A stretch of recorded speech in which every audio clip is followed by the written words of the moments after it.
नमस्कार सभी साथियों का इस ऑनलाइन डिजिटल प्लेटफॉर्म पर आप सभी लोगों का हार्दिक स्वागत और अभिनंदन है। मैं मोनू शर्मा आप सभी लोगों का तहे दिल से हार्दिक स्वागत और अभिनंदन करता हूँ। आप सभी लोगों का हार्दिक स्वागत और अभिनंदन करता हूँ। आज का टॉपिक हमारा क्या रहेगा? प्रोनाउन है। और प्रोनाउन को हिंदी में आप सभी को पता है, हम हिंदी में से सर्वनाम कहते हैं।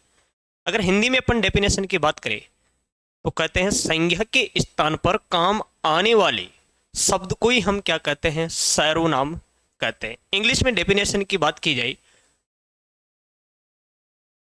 A word which replaces a noun to avoid it is repetition। एक ऐसा शब्द जिसको हम क्या करते हैं, आप कहोगे रिप्लेस करते हैं। किसको रिप्लेस करते हैं? एक नाउन को रिप्लेस करते हैं और उसी नाउन की अवॉइड करते हैं। क्या अवॉइड करते हैं? उसकी रिपीटेशन होने की। जैसे फॉर एग्जांपल के लिए आपके सामने लिखा हुआ है, Ram is in Jaipur, he come here last week. देखिए, राम नाम का कोई व्यक्ति है, वो जयपुर में रहता है। वह आएगा, कब आएगा? लास्ट वीक को आएगा। इसी राम की वजह से, इसी राम का वापस इस नाम की क्या नहीं हो, रिपीटेशन नहीं हो। इसीलिए यहां पर क्या लगाया गया है? इस राम के अकॉर्डिंग इसी का क्या लगाया गया है? प्रोनाउन लगाया गया। और इसी के आधार पर हम पढ़ेंगे, क्या पढ़ेंगे? Kinds of pronoun. क्या पढ़ेंगे? Kinds of pronoun. देखिए, काइंड्स ऑफ प्रोनाउन जिसे हिंदी में हम बोलते हैं व्यक्तिवाचक सर्वनाम। क्या बोलते हैं? व्यक्तिवाचक सर्वनाम।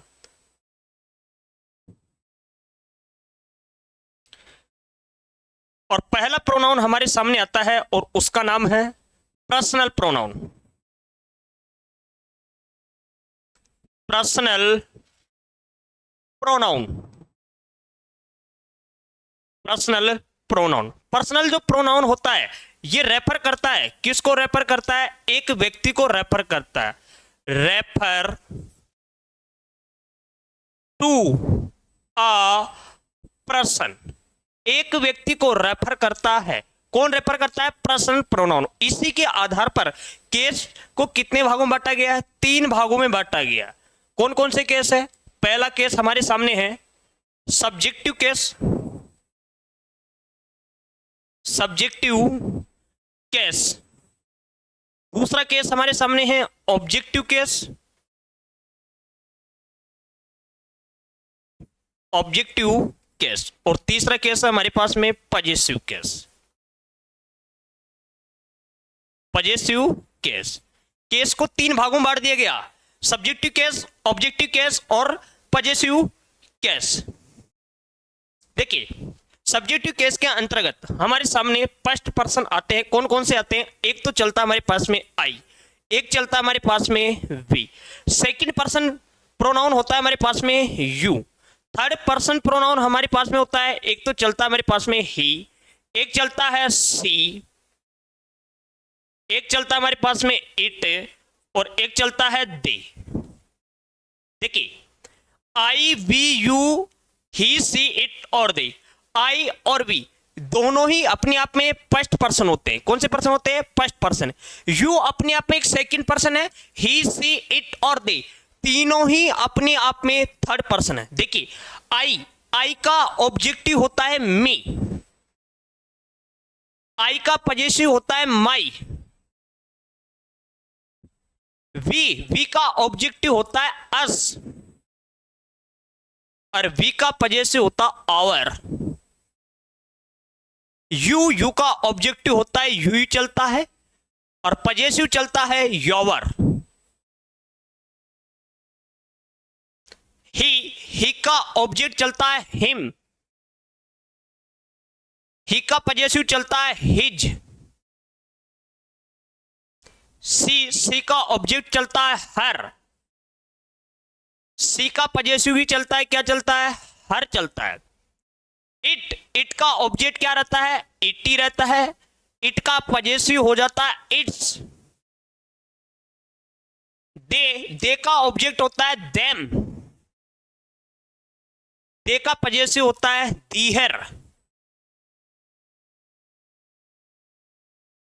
क्या चलता है, दीहर। देखिए पर्सनल जो प्रोनाउन होता है ये रेफर करता है, किसको रेफर करता है, आप कहोगे कि एक व्यक्ति को रेफर करता है। कितने तरीकों से, एक तो सब्जेक्टिव केस के आधार पर, एक ऑब्जेक्टिव केस के आधार पर, एक पजेसिव केस के आधार पर। फर्स्ट पर्सन प्रोनाउन हमारे पास में एक तो आई चलता है, एक वी चलता है। सेकंड पर्सन प्रोनाउन हमारे पास में यू चलता है, और थर्ड पर्सन हमारे पास में ही, सी, इट और दे चलता है। अब जानने लायक बात यह है कि हमारे सामने जो फर्स्ट पर्सन प्रोनाउन है, एक तो आई है और एक वी है, एक आई और वी। आई भी किसके साथ में चलता है, आप कहोगे ये चलता है सिंगुलर के साथ में। और आई किस में साथ में चल सकता है, एक चल सकता है ये भी, ये चलता है प्लूरल के साथ में। किसके साथ में, प्लूरल के साथ में।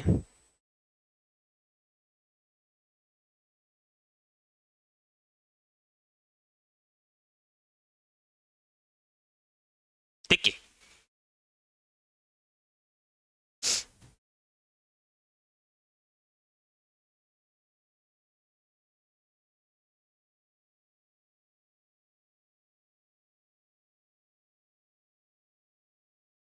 आपने कहा कि आई हमारा एक तो चल सकता है सिंगुलर के साथ में, एक चलता है आई हमारे साथ प्लूरल के साथ में।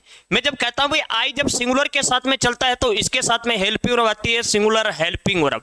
जब यही आई प्लूरल के साथ में चलता है तो इसके साथ में हेल्पिंग वर्ब कौन सी आ जाएगी, प्लूरल हेल्पिंग वर्ब। जो वी है तो वी के साथ में हमेशा हेल्पिंग वर्ब कौन सी, आप कहोगे प्लूरल हेल्पिंग वर्ब यूज करते हैं। यू हमारे सिंगुलर के साथ में भी चलता है, और यू हमारा किसके साथ में चलता है, आप कहोगे प्लूरल के साथ में भी चलता है। लेकिन हमेशा इसके साथ में कौन सी हेल्पिंग वर्ब चलती है, आप कहोगे प्लूरल हेल्पिंग वर्ब चलती है। ही हमेशा मेल के लिए प्रयोग होता है और हमेशा इसके साथ में हेल्पिंग वर्ब चलती है, सिंगुलर हेल्पिंग वर्ब। सी हमेशा फीमेल के साथ, फीमेल के लिए चलता है और हमेशा इसके साथ में हेल्पिंग वर्ब चलती है, सिंगुलर हेल्पिंग वर्ब। इट और इट के साथ में हमेशा हेल्पिंग वर्ब चलती है, सिंगुलर हेल्पिंग वर्ब। दे और दे के साथ हमेशा हेल्पिंग वर्ब चलती है, प्लूरल हेल्पिंग वर्ब। देखिए आई और वी ये दोनों ही अपने आप में किसका काम करते हैं, आप कहोगे स्पीकर का काम करते हैं। किसका काम, स्पीकर का। यू काम करता है लिसनर का, किसका काम, लिसनर का काम ये करता है। अर्थात जो फर्स्ट पर्सन आई और वी है ये दोनों जब कहेंगे यानी जब बोलने का काम करेंगे तो हमारे पास जो सेकंड पर्सन है उसी चीज को सुनने का काम करता है। लेकिन हमारे पास में जो थर्ड पर्सन है ही, सी, इट, दे, ये अपने आप में कैसे पर्सन है, आप कहोगे नॉन एक्टिव पर्सन। कैसे पर्सन है, नॉन एक्टिव पर्सन है, नॉन एक्टिव पर्सन है। पहला प्रोनाउन हमारा चल रहा था पर्सनल प्रोनाउन, ये रेफर करता है एक व्यक्ति को कितने तरीकों से, तीन तरीकों से, सब्जेक्टिव केस के आधार पर, ऑब्जेक्टिव केस के आधार पर और पजेसिव केस के आधार पर। फर्स्ट पर्सन प्रोनाउन हमारे पास में लिखे हुए हैं आई और वी। ये आई है हमारे पास सिंगुलर के लिए भी प्रयोग होता है और प्लूरल के लिए भी प्रयोग होता है। जब आई सिंगुलर के लिए प्रयोग होता है तो helping verb singular helping verb, जब ये आई प्लूरल के लिए प्रयोग होता है तो इसके साथ में हेल्पिंग वर्ब चलती है, प्लूरल हेल्पिंग वर्ब। वी के साथ में हमेशा प्लूरल हेल्पिंग वर्ब यूज होती है। यू सिंगुलर के लिए भी प्रयोग हो सकता है और प्लूरल के लिए प्रयोग हो सकता है, लेकिन हमेशा इसके साथ में जो चलने वाली helping verb plural helping verb चलती है। ही ये मेल के लिए प्रयोग होता है और इसके साथ में चलने वाली जो helping verb singular helping verb चलती है। सी फीमेल के लिए प्रयोग होता है और इसके साथ में चलने वाली जो हेल्पिंग वर्ब है ये भी सिंगुलर हेल्पिंग वर्ब चलती है। इट और इट के साथ में हम हेल्पिंग वर्ब यूज करते हैं, सिंगुलर हेल्पिंग वर्ब, और दे के साथ में हमेशा प्लूरल हेल्पिंग वर्ब चलती है। अब इन तीनों केस के आधार पर मैं आपके सामने कुछ सेंटेंस लिख रहा हूं और प्रत्येक सेंटेंस को ध्यानपूर्वक पढ़ना है कि सेंटेंस हमें क्या कहना चाहता है। तो देखिए आगे,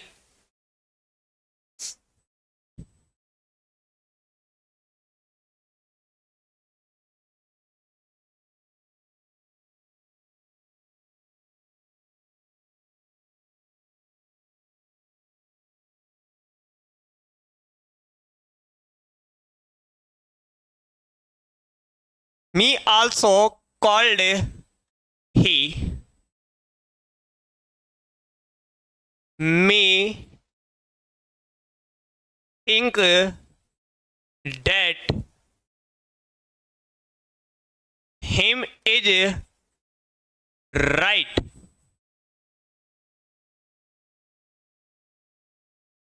The teacher scolded they. To I the question are easy.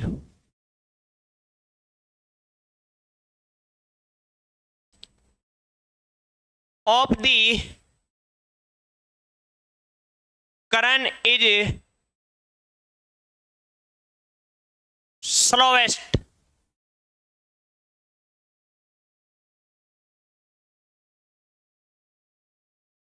Between she and me, there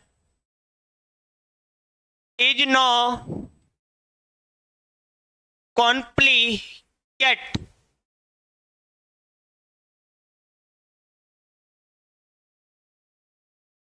Radha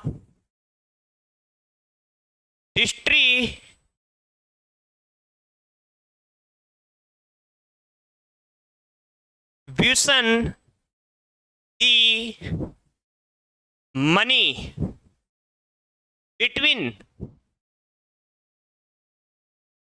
she and me.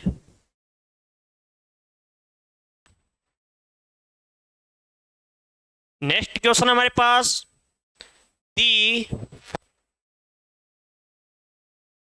Problem of many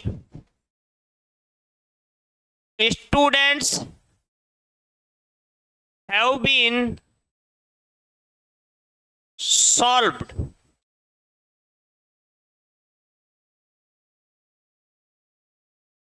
दी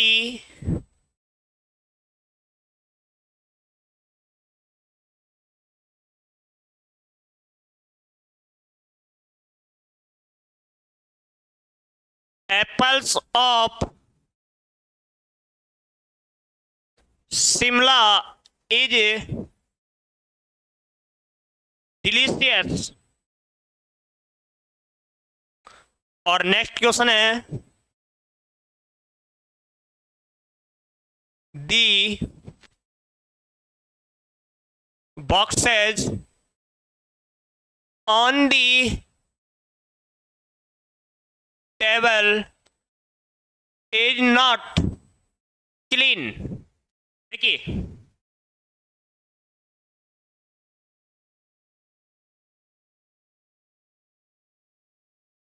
पहला क्वेश्चन लिखा हुआ है मी आल्सो कॉल्ड ही. पहला सेंटेंस आपके सामने लिखा हुआ है. नेक्स्ट सेंटेंस आपके लिखा हुआ है me think that him is right. Next sentence है the teacher scolded they. Next sentence है to I the question are easy. Next sentence है of the current is slowest. Next question है between she and me there is no complicate. Next sentence है Radha distribution the money between she and me. और next question है the problem of many student have been solve. Next question है the apples of Shimla is delicious. Delicious का मतलब होता है स्वादिष्ट. और नेक्स्ट क्वेश्चन है the boxes on the table is not clean. अब कंसेप्ट ध्यानपूर्वक समझना कि हमें एग्जाम में ऐसे अगर हमारे पास कोई क्वेश्चन आता है तो हम वहां पर एग्जाम में क्वेश्चन को किस प्रकार डील करते हैं. तो देखिए मैं आपसे कहता हूं कि हमारे पास अगर सेंटेंस में क्या दे रखी हो वर्ब. इस वर्ब से वर्ब है वर्ब से पहले सब्जेक्टिव केस. एस का मतलब होता है सब्जेक्ट और सी का मतलब होता है केस. फिर मैं कहता हूं वर्ब आए और वर्ब से बाद में कौन सा केस, ऑब्जेक्टिव केस। ओ का मतलब होता है ऑब्जेक्ट और सी का मतलब होता है केस। वर्ब, इस वर्ब से पहले केस कौन सा, सब्जेक्टिव केस। वर्ब, वर्ब के बाद केस कौन सा, ऑब्जेक्टिव केस। पहली कंडीशन आपके सामने हो गई। दूसरी कंडीशन में आपके सामने कहता हूं कि हमारे पास सेंटेंस में क्या लिखा हो, आप कहोगे कि हमारे सेंटेंस में क्या आ जाए, प्रीपोजिशन आ जाए। तो प्रीपोजिशन और प्रीपोजिशन के बाद केस कौन सा लगाओगे, आप कहोगे कि हमारे पास ऑब्जेक्टिव केस होना चाहिए। तीसरी कंडीशन हमारे पास में है, तीसरी कंडीशन है एरर ऑफ प्रॉक्सिमिटी। जो हमेशा बात किसकी करता है, हमें पता है बात करता है ये नियरनेस की। और नियरनेस का मतलब होता है कि जो चीज जितनी नजदीक होती है वह चीज हमें बहुत परेशान करती है, लेकिन जो चीज जितनी दूर होती है वही चीज हमारे लिए क्या हो जाती है, फायदेमंद हो जाती है। जैसे फॉर एग्जाम्पल के लिए मैं आपसे कहूं कि हमारे सेंटेंस में क्या दिखा दे, हमें कहेंगे साहब हमारे सेंटेंस में प्रीपोजिशन लिखा हो, क्या लगा हो, प्रीपोजिशन। इस प्रीपोजिशन से पहले हमेशा केस कौन सा, सब्जेक्टिव केस। प्रीपोजिशन के बाद केस कौन सा, ऑब्जेक्टिव केस। उसके बाद क्या लगाते हैं, आप कहोगे हेल्पिंग वर्ब। तो जो प्रीपोजिशन से पहले जो सब्जेक्टिव केस है इसी के अकॉर्डिंग हम क्या लगा देंगे, हेल्पिंग वर्ब लगा देंगे। अब प्रत्येक क्वेश्चन को आप करने का प्रयास करना कि हम किस प्रकार इनको डील करते हैं। तो देखिए, आइए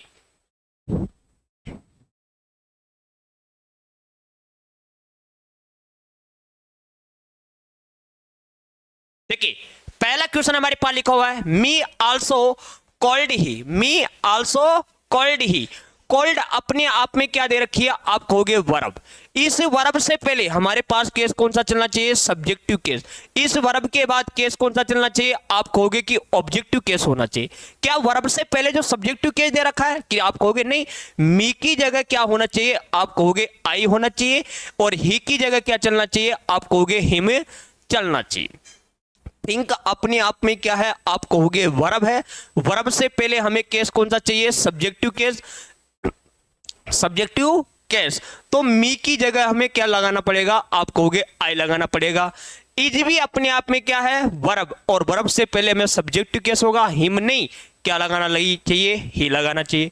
the teacher scolded they, scolded अपने आप में क्या है, वर्ब है। इस वर्ब से पहले हमारे पास सब्जेक्टिव केस लिखा हुआ है। वर्ब के बाद केस कौन सा चलना चाहिए, ऑब्जेक्टिव केस चलना चाहिए। दे नहीं, दे की जगह क्या लगाना पड़ेगा, आप कहोगे देम लगाना पड़ेगा। तो अपने आप में क्या दे रखा है, प्रीपोजिशन। प्रीपोजिशन के बाद केस कौन सा, आप कहोगे ऑब्जेक्टिव केस होना चाहिए। तो यहाँ आई नहीं, आई की जगह क्या लिखना पड़ेगा, मी लिखना पड़ेगा। ऑब की अपने आप में क्या है, आप कहोगे प्रीपोजिशन है। और प्रीपोजिशन के बाद केस कौन सा चलना चाहिए, आप कहोगे ऑब्जेक्टिव केस में दे रखा है। बिटवीन अपने आप में क्या है, आप कर रहे हो प्रीपोजिशन है, प्रीपोजिशन है। प्रीपोजिशन के बाद केस कौन सा, ऑब्जेक्टिव केस। तो यहां सी नहीं, इस सी की जगह हमें क्या लगाना पड़ेगा, हर लगाना पड़ेगा। Radha distribution the money between she and me. Between अपने आप में क्या है, आप कर रहे हो कि प्रीपोजिशन है। प्रीपोजिशन के बाद केस कौन सा होना चाहिए, ऑब्जेक्टिव केस होना चाहिए। तो यहां सी नहीं, सी की जगह क्या लिखना पड़ेगा, हर लिखना पड़ेगा। The problem of many students have been solved। आपको पता है कि ऑफ अपने आप में क्या दे रखी है, आप कहोगे साहब हमें प्रीपोजिशन दे रखी है। प्रॉब्लम अपने आप में सब्जेक्टिव केस है। मनी अपने आप में क्या दे रखी है, ऑब्जेक्टिव केस दे रखी है, ऑब्जेक्टिव केस दे रखी है। तो सब्जेक्टिव केस के अकॉर्डिंग हम क्या लगा देंगे, हेल्पिंग लगा देंगे। हैव नहीं, हैव की जगह क्या लिखना पड़ेगा, आप कहोगे हैज लगाना पड़ेगा। The apples of Shimla is delicious. Of अपने आप में क्या दे रखा है, प्रीपोजिशन दे रखा है। एप्पल्स अपने आप में सब्जेक्टिव केस दे रखा है। शिमला अपने आप में क्या दे रखा है, ऑब्जेक्टिव केस दे रखा है। तो एप्पल्स के हिसाब से इज नहीं, यहां क्या लगा दिया जाएगा, आर लगा दिया जाएगा। नेक्स्ट क्वेश्चन हमें दे रखा है the boxes on the table is not clean. On अपने आप में क्या दे रखा है, प्रीपोजिशन दे रखा है। बॉक्सेज अपने आप में क्या दे रखा है, सब्जेक्टिव केस दे रखा है। टेबल अपने आप में क्या दे रखा है, ऑब्जेक्टिव केस दे रखा है। तो बॉक्सेज के हिसाब से इज नहीं, यहां पर क्या लगा देंगे, आर लगा देंगे। अगर ऐसा कोई क्वेश्चन हमारे एग्जाम में आता है तो हम इन्हीं 3 कंसेप्ट के आधार पर इनको डील करते हैं। या तो सेंटेंस के अंतर्गत वर्ब दे रखी होगी, वर्ब से पहले सब्जेक्टिव केस, वर्ब के बाद ऑब्जेक्टिव केस, या किसी भी सेंटेंस में हमारे पास प्रीपोजिशन लिखा होगा, प्रीपोजिशन के बाद ऑब्जेक्टिव केस चलता है। या सेंटेंस हमारा एरर ऑफ प्रॉक्सिमिटी की बात करता है, और एरर ऑफ प्रॉक्सिमिटी हमेशा किसकी बात करता है, आप कहोगे नियरनेस की बात करता है। जो प्रीपोजिशन दे रखा होगा, प्रीपोजिशन से पहले हमें सब्जेक्टिव केस होना चाहिए, प्रीपोजिशन के बाद ऑब्जेक्टिव केस होना चाहिए। अब बात आती है कि एरर ऑफ प्रॉक्सिमिटी में इस प्रीपोजिशन के बाद आने वाले केस के अकॉर्डिंग आएगी हेल्प वर्ब, या प्रीपोजिशन से पहले आने वाले केस के अकॉर्डिंग आएगी हेल्प वर्ब। तो याद ये रखना है, अगर सेंटेंस एरर ऑफ प्रॉक्सिमिटी की बात करता है तो इस प्रीपोजिशन से पहले आने वाले सब्जेक्ट के अकॉर्डिंग क्या लगा देंगे, हेल्प वर्ब। फिर मैं आपके सामने इसी कंसेप्ट से रिलेटेड कुछ सेंटेंस लिखता हूं, प्रत्येक को अब आपको करना है। देखिए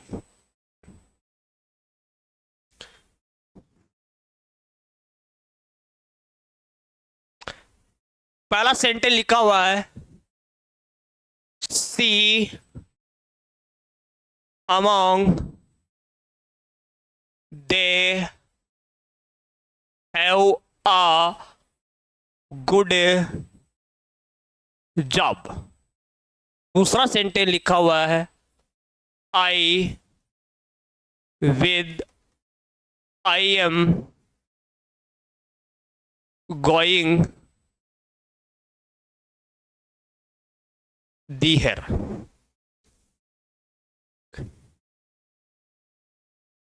तीसरा सेंटेंस लिखा हुआ है, Rakhi without the boys have gone a trip.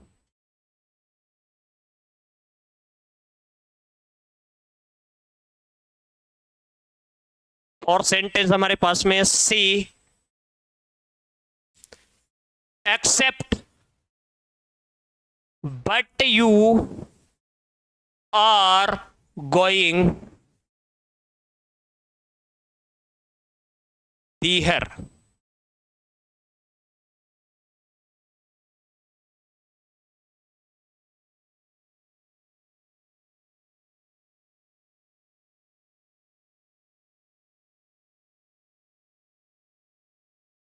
Last sentence हमारे पास, Karan followed by the guest were allowed. देखिए आपके सामने 5 सेंटेंस लिखे हुए हैं। पहला sentence, she among they have a good job. Second sentence है, आई एम गोइंग देयर।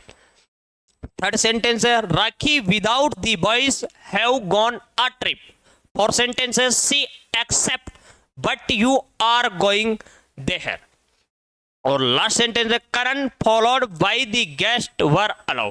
देखिए करना कैसे है, ध्यानपूर्वक देखना। मैं कहता हूं कि अमोंग अपने आप में क्या दे रखी है, आप कहोगे प्रीपोजिशन। प्रीपोजिशन से पहले हमें केस कौन सा मिलना चाहिए, सब्जेक्टिव केस। प्रीपोजिशन के बाद केस कौन सा, ऑब्जेक्टिव केस। प्रीपोजिशन से पहले सब्जेक्टिव केस, सी का सब्जेक्टिव केस सी होता है, लेकिन इस प्रीपोजिशन के बाद हमारे पास केस कौन सा चलना चाहिए, ऑब्जेक्टिव केस। दे नहीं, इस दे की जगह क्या लगाना पड़ेगा, देम लगाना पड़ेगा। अब सी के हिसाब से हेल्प वर्ब क्या लगा देंगे, हैव नहीं, हैव की जगह क्या लगा दिया जाएगा, हैज लगा दिए। विद अपने आप में क्या दे रखी है, प्रीपोजिशन। प्रीपोजिशन से पहले सब्जेक्टिव केस, प्रीपोजिशन के बाद भी केस कौन सा होना चाहिए, ऑब्जेक्टिव केस। यहां पर आई नहीं, आई की जगह क्या लिखना पड़ेगा, मी। अब आई के हिसाब से यहां हेल्प वर्ब जो दे रखी है वो अपने आप में क्या दे रखी है, सही दे रखी है। Rakhi without the boys have gone a trip. Without अपने आप में क्या है, प्रीपोजिशन है। प्रीपोजिशन से पहले हमें कौन सा केस, सब्जेक्टिव केस। प्रीपोजिशन के बाद केस कौन सा, ऑब्जेक्टिव केस मिलना चाहिए। जो राखी के हिसाब से अब क्या लगा देंगे, हैव नहीं, हैव की जगह क्या लगा दिया जाएगा, हैज लगा दिया जाएगा। She except but you are going there. Except अपने आप में क्या दे रखी है, आप कहोगे ये प्रीपोजिशन है, प्रीपोजिशन से पहले हमें सब्जेक्टिव केस, प्रीपोजिशन के बाद हमें कौन सा केस, ऑब्जेक्टिव केस। तो सी के हिसाब से यहां आर नहीं, आर की जगह क्या लिख दिया जाएगा, इज लिख दिया जाएगा। Current followed by the guest were allowed, followed by अपने आप में क्या दे रखी है, आप कहोगे प्रीपोजिशन दे रखी है। प्रीपोजिशन से पहले जो करंट लिखा हुआ है ये किसका काम कर रहा है, सब्जेक्टिव केस का। प्रीपोजिशन के बाद दी गेस्ट जो लिखा हुआ है किसका काम कर रहा है, ऑब्जेक्टिव केस का काम कर रहा है। तो करंट के हिसाब से यहां वर नहीं, इस वर की जगह क्या लगा दिया जाएगा, वॉज लगा दिया जाएगा। अब आपके दिमाग में चाहिए कि सर ये वर्ब की जो थर्ड फॉर्म है ये अपने आप में किसका काम कर रही है, प्रीपोजिशन का काम कर रही है। तो देखिए कैसे कर रही है, तो देखो इधर आपने कहा कि प्रीपोजिशन, और प्रीपोजिशन के बाद केस कौन सा, आपने कहा ऑब्जेक्टिव केस, ऑब्जेक्टिव केस। देखिए तीन प्रीपोजिशन की बात करता हूं, एक चलता हमारे पास में बैड, सॉरी, एक चलता हमारे पास में गुड, एक चलता हमारे पास में बैड, एक चलता है हमारे पास में प्रीपोजिशन फ्रेज।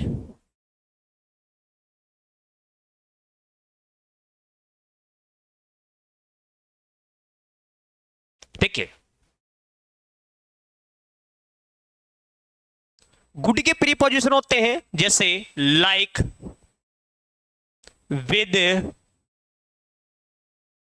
अलोंग विद, और एक होता है टुगेदर विद।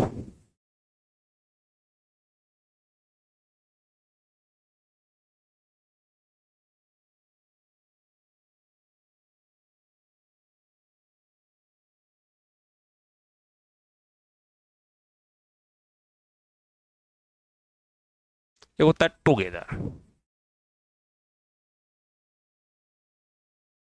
पेड़ की प्रीपोजिशन की बात की जाए तो अनलाइक,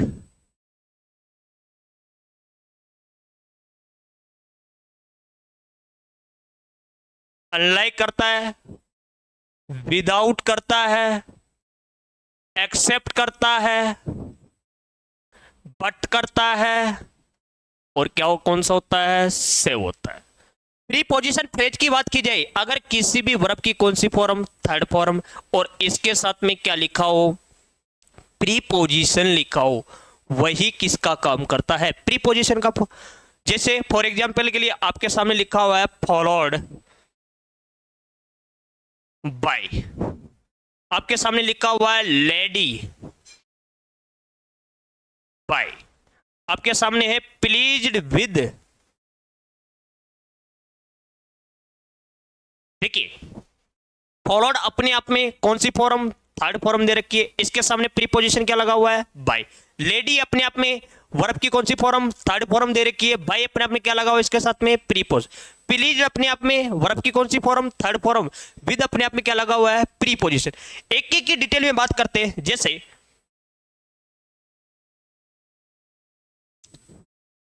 पहला हमारे सामने, मैं कहता हूं हमारे सामने पहला प्रीपोजिशन आता है, उसका नाम है लाइक। लाइक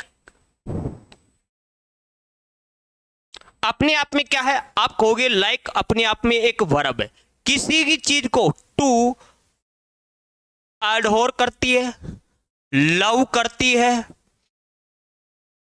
चूज करती है, या किसी भी चीज को क्या करने का काम करती है, सेलेक्ट करने का काम करती है। कौन करती है, ये लाइक अपने आप में एक वर्ब है, ये वर्ब किसी भी चीज को एडहोर करती है, लव करती है, चूज करती है, और क्या करने का काम करती है, सेलेक्ट करने के। जैसे फॉर एग्जांपल के लिए सी लाइक दिस ड्रेस,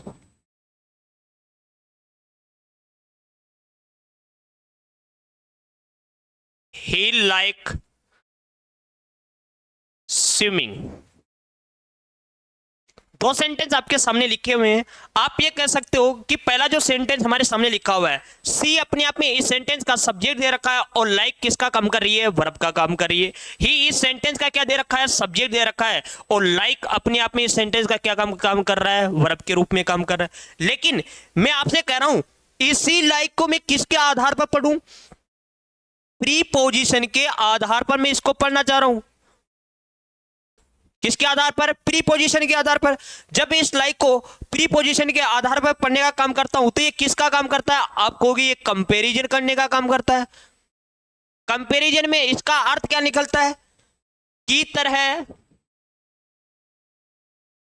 या के जैसे, के जैसे। जैसे फॉर एग्जांपल के लिए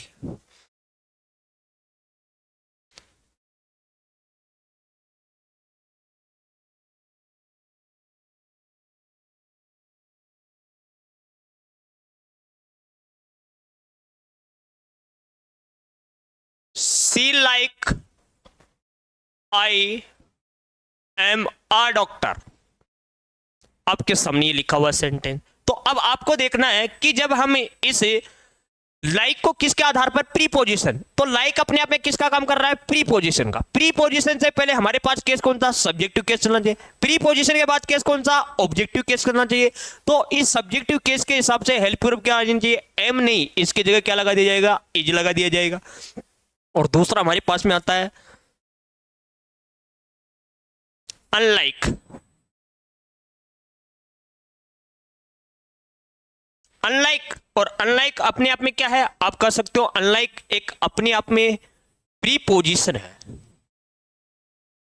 और प्रीपोजिशन में इसका अर्थ निकलता है के अलावा। के अलावा को इंग्लिश में हम कहते हैं एक्सेप्ट। जैसे फॉर एग्जांपल के लिए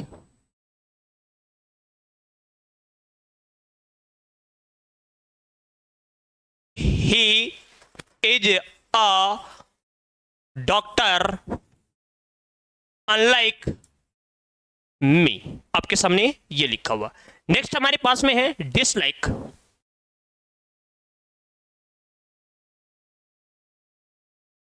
डिसलाइक अपने आप में क्या है, वर्ब है। क्या है, वर्ब है।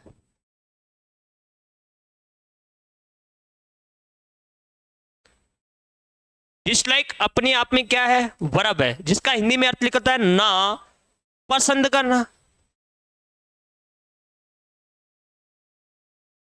जैसे फॉर एग्जांपल के लिए सी डिसलाइक मोमोज, आपके सामने ये लिखा हुआ है।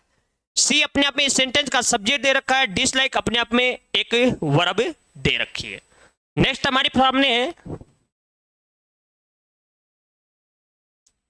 बट। बट अपने आप में क्या है, आप एक कह सकते हो बट अपने आप में एक कंजक्शन है।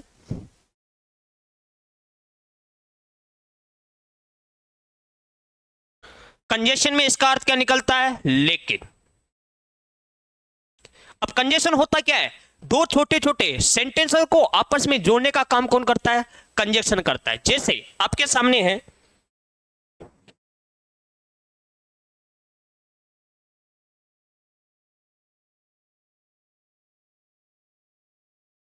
I am teaching but Karan passing his time. देखिए पहला सेंटेंस हमारे सामने ये लिखा हुआ, दूसरा सेंटेंस हमारे सामने ये लिखा हुआ। दोनों सेंटेंस को जोड़ने के लिए किसका प्रयोग किया गया, बट का प्रयोग किया गया। लेकिन हम इस बट को किसके आधार पर पढ़ रहे हैं, आप कहोगे इस बट को हम किसके आधार पर पढ़े, आप कह रहे हो प्रीपोजिशन के आधार पर।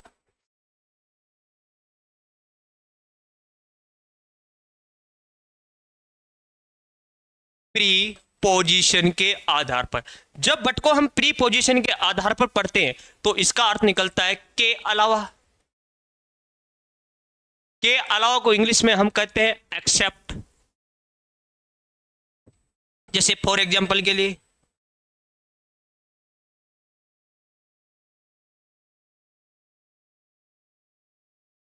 he but you are going there। आपके सामने लिखा हुआ है, बट अपने आप क्या हो गया, प्री पोजिशन हो गया। प्री पोजिशन से पहले सब्जेक्टिव केस, प्री पोजिशन के बाद ऑब्जेक्टिव केस रहता है। ये बात है, सही है। अब हेल्प वर्ब किसके अकॉर्डिंग आ जाएगी, ही के अकॉर्डिंग। ही के अकॉर्डिंग क्या चलनी चाहिए, इज चलनी चाहिए। नेक्स्ट हमारे पास सामने है और उसका क्या नाम है, सेव। सेव अपने आप में किसका काम करती है, आप ये कहोगे अपने आप में सेव एक वर्ब है। किसी भी चीज को बचाना या खर्च ना करना, किसी भी चीज को बचाना या खर्च ना करना ही क्या कहलाता है, सेव कहलाता है। आप ये कर सकते हो, किसी भी चीज को बचाना या खर्च ना करना ही क्या कहलाता है, सेव कहलाता है। जैसे अब इस सेव को वर्ब के अकॉर्डिंग पढ़ रहे हैं तो देखिए,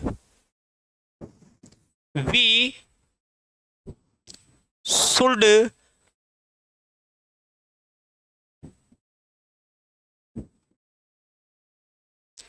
सेव इलेक्ट्रिसिटी योर टाइम। देखिए, वी अपने आप में इस सेंटेंस का सब्जेक्ट दे रखा है, सेव अपने आप में क्या दे रखी है, वर्ब। लेकिन इस सेव को हम किसके आधार पर पढ़ रहे हैं, आप कह रहे हो कि प्रीपोजिशन के आधार पर। जब इस सेव को हम प्रीपोजिशन के आधार पर पढ़ते हैं तो इसका अर्थ निकलता है के अलावा।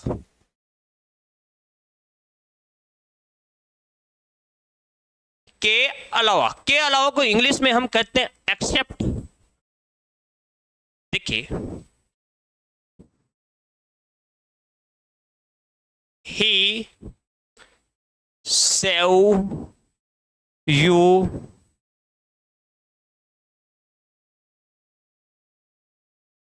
you are going there। आपके सामने ये लिखा हुआ है।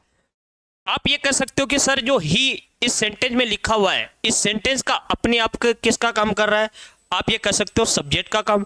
सेव अपने आप में किसका काम, प्रीपोजिशन का काम।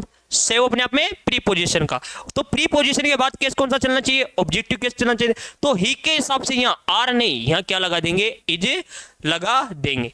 अब आपको क्लियर पता हो गया होगा कि प्रीपोजिशन कौन कौन से चल रहे हैं इंग्लिश में। एक तो गुड के अकॉर्डिंग, एक बैड के अकॉर्डिंग, एक प्रीपोजिशन फ्रेज के अकॉर्डिंग। नेक्स्ट में आपके सामने कुछ सेंटेंस लिख रहा हूं, प्रत्येक सेंटेंस को ध्यानपूर्वक पढ़ना है कि सेंटेंस हमें क्या करना चाहता है। देखिए,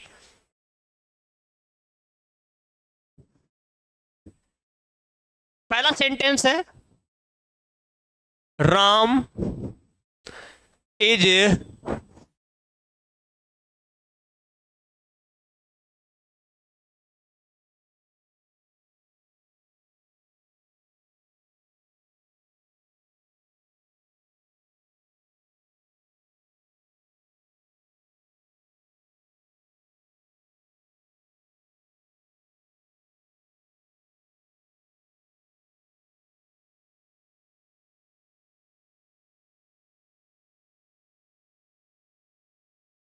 राधा एज विल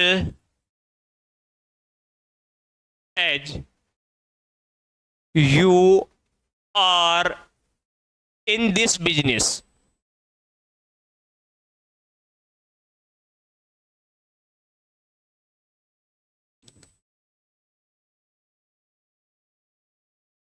तीसरा सेंटेंस है आई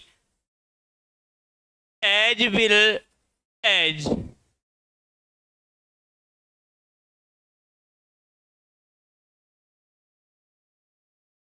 यू आर वेट हियर। लास्ट सेंटेंस अपने पास में है, Radha as much as me are interested. देखिए ध्यानपूर्वक प्रत्येक सेंटेंस को आपको पढ़ना है कि सेंटेंस क्या कहना चाहता है। देखिए पहला सेंटेंस हमारे सामने लिखा हुआ है कि Ram is stronger than Karan. Second sentence हमारे पास है Radha as well as you are in this business. और थर्ड सेंटेंस है I as well as you are wait here. और लास्ट सेंटेंस है Radha as much as me are interested. देखिए आप ये कह सकते हो कि सर राम इस सेंटेंस का क्या है, सब्जेक्ट। इज अपने आप में क्या दे रखी है, वर्ब दे रखी है। एक ही चीज को ध्यान से सुनना। स्ट्रोंगर अपने आप में कौन सी डिग्री, आप कह सकते हो कंपैरेटिव डिग्री। देन अपने आप में किसका काम, आप कह सकते हो कंजक्शन का काम। और इस कंजक्शन के बाद जो करण है ये भी किसका काम कर रहा है, सब्जेक्ट का काम। अर्थात में इस राम का कंपैरिजन किससे करा रहा हूं, करण से करवा रहा हूं। तो मैं ये कह सकता हूं, और बीच में हमारे पास कौन सी डिग्री आ गई, कंपैरेटिव डिग्री। तो आपका कंसेप्ट निकलता है कि सर हमारे सेंटेंस में क्या दे, तो आप कह सकते हो कंपैरेटिव वर्ड हमारे सामने आ जाए। किस में आ जाए, सेंटेंस में आ जाए। कंपैरेटिव वर्ड से पहले जब मैंने कहा कि मैंने राम का कंपैरिजन करण से करवाया, अर्थात राम की सेंटेंस का सब्जेक्ट है, सब्जेक्टिव केस है, और करण भी इस सेंटेंस का क्या है, सब्जेक्टिव केस है। राम जब सब्जेक्टिव केस का कंपैरिजन सब्जेक्टिव केस से हो रहा है, तो अगर हमारे सेंटेंस में अगर कंपैरेटिव वर्ड आ जाए, और कंपैरेटिव वर्ड से पहले हमारा कौन सा case, subjective case, comparative word के बाद भी केस कौन सा, सब्जेक्टिव केस, उसके बाद में क्या लगानी पड़ती है, हेल्पिंग वर्ब। तो आप ये कह सकते हो कि इस सब्जेक्टिव केस के अकॉर्डिंग हम क्या लगा देंगे, हेल्पिंग वर्ब। अब आपके सामने दिक्कत है कि सर कंपैरेटिव वर्ड कौन कौन से होते हैं। जैसे अगर सेंटेंस में as, will, well, as, as, much as, या सेंटेंस में आ जाए मोर देन, या सेंटेंस में लिखा हो लेस देन, या सेंटेंस में लिखा हो एज मैनी एज। अगर सेंटेंस में इनमें से कोई भी वर्ड आपके सेंटेंस में आ रहा है, तो आप समझ जाए कि ये सेंटेंस किसकी बात कर रहा है, कंपैरेटिव वर्ड की बात कर रहा है। तो हमें पता लगा कि इस कंपैरेटिव वर्ड से पहले सब्जेक्टिव केस और कंपैरेटिव वर्ड के बाद भी सब्जेक्टिव केस। तो हेल्पिंग वर्ब जो पहले वाला जो सब्जेक्टिव केस है उसके अकॉर्डिंग लगा देंगे। देखिए आपके सामने एज विल एज है, ये कौन सा है, कंपैरेटिव डिग्री है। इस कंपैरेटिव डिग्री से पहले जो राधा है ये अपने आप में किसका काम, सब्जेक्टिव केस का। और इस कंपैरेटिव डिग्री के बाद जो यू है ये किसका काम, आप कहोगे ये भी किसका काम कर रहा है, सब्जेक्टिव केस का काम कर रहा है, सब्जेक्टिव केस का काम। तो हेल्प वर्ब किसके अकॉर्डिंग, राधा के हिसाब से। तो यहां आर नहीं, यहां पर क्या लगाई जाएगी, इज लगाई जाएगी। एज विल वेज ये अपने आप में क्या है, कंपैरेटिव डिग्री। कंपैरेटिव डिग्री से पहले हमारे पास सब्जेक्टिव केस होना चाहिए, कंपैरेटिव डिग्री के बाद भी केस कौन सा, सब्जेक्टिव केस होना चाहिए। तो हेल्प वर्ब पहले वाले सब्जेक्टिव केस के अकॉर्डिंग, तो आई के हिसाब से यहां क्या लगा देंगे, आप कहोगे एम लगा देंगे। एज मच एज अपने आप में क्या दे रखा है, आप कहोगे कंपैरेटिव डिग्री दे रखी।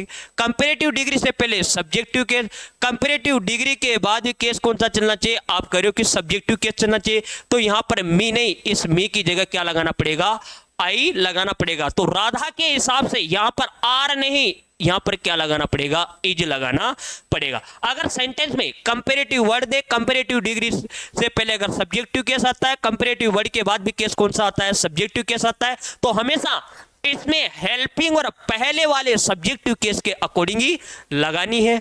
अगर ये चीज समझ में आ गई तो सभी अपना अपना कमेंट करके जवाब दे। आज के लिए इतना ही काफी, मिलते हैं कल, धन्यवाद।